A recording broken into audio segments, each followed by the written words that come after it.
I was running a session, and it was a lovely session the other day. And and it was actually quite serious.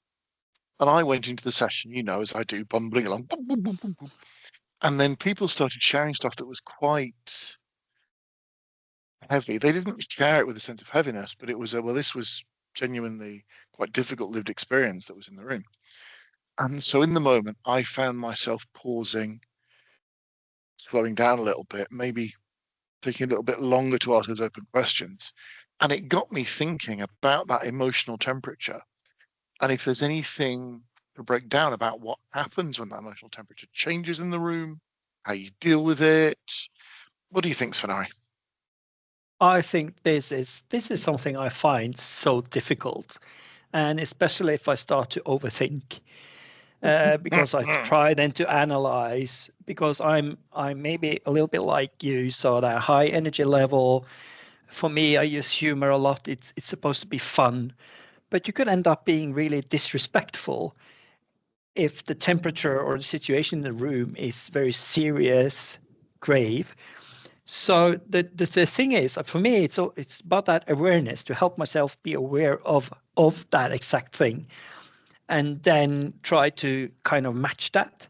But as a facilitator, I also need to help the group kind of either get from that place to another place where it's productive, but also cannot ignore it.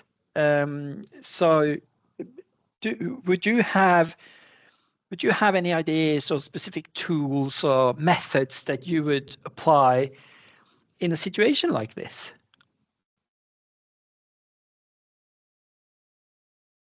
I often go back to that whole kind of observing my own responses and using that as feedback and then testing it with the group. A bit like when you're dancing, like in ballroom dancing, you're both responding to each other, the group and the facilitator, together. I think it's important to do a check-in to see where people are.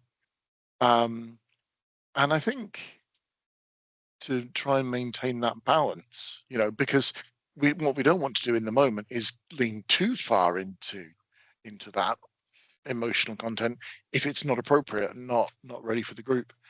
But I think in that we can trust our participants because the person in the group, they're there and they're able to take responsibility for that themselves, I think.